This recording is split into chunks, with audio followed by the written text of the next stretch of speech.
Scott Morgan, Red Eagle Enterprises. Ben Poland, Emerson Defense. Ben Niedermeyer, also Emerson Defense. Christian Malanga from the Congo Young Politicians. I mean, give me a better alternative. Love to have a better alternative.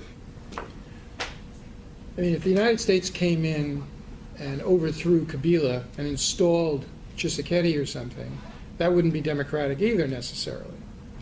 So what you want to do is get a process going that is democratizing, opening up things, allowing the people to have a voice.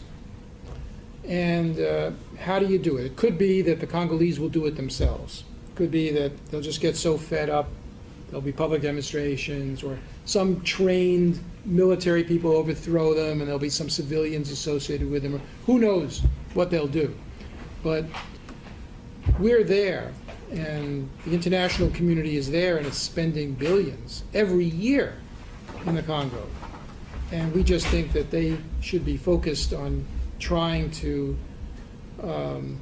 get a process going that will enable the Congolese people to get a legitimate government which is in the interest of not only them, but of the United States and the rest of the world.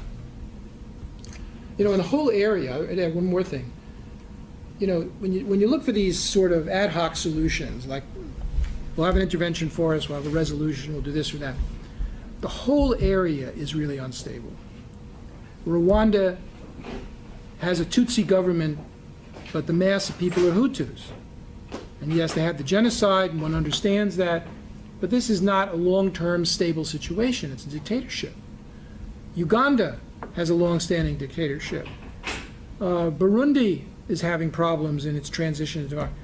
Anything goes wrong in any of these countries. Central African Republic, Steve. Yeah, now we have the Central African Republic. And it just had a change of government. So there's 9 countries, probably all of them. But, so, you know, in the early 90s in Kivu, a lot of the early problems, there were local problems, but because there were problems in Burundi and so forth, you know, massacres and so forth, that influenced refugees coming in. It all influences what goes on. So this is a very unstable area. And you can't cure it with quick solutions. You need a sustained involvement, and it has to be, you know, along the lines of creating some mechanism for accountable, legitimate governments, because those are the ones that will be more stable and that will be able to solve more some of these problems. Now, I'm not a democratic utopianism. You obviously need other things. You need good mediation to handle ethnic disputes, and then there's all kinds of other reinforcements, the rule of law and so forth. But without this, you're going to have a maelstrom of conflict, billions and billions of dollars being spent in this area indefinitely, and great suffering. And so it's important to begin to get the international community's policy right so that it can do as much as it can to prevent these problems. There's a couple of, our responses really generated a lot of... The We said- international community would stand if the situation you described, if the people act themselves?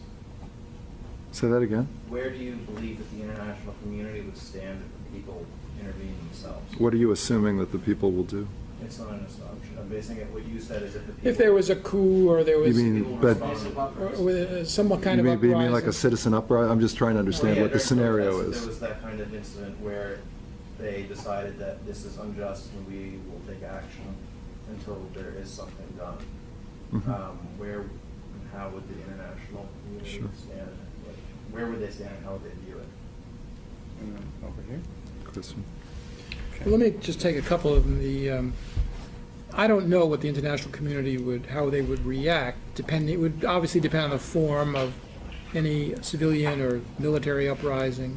In the situation, if they used why is the Constitution as their basis for action? Used what? The Constitution as their basis.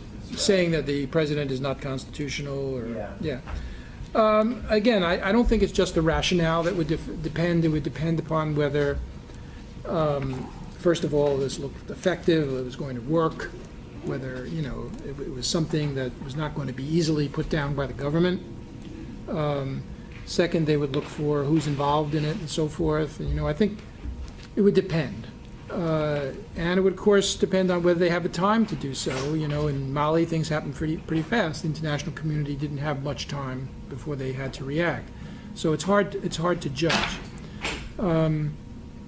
But I'm not sure, I think Kabila's legitimacy is weakened enough. I'm not sure anybody would be running to his support immediately.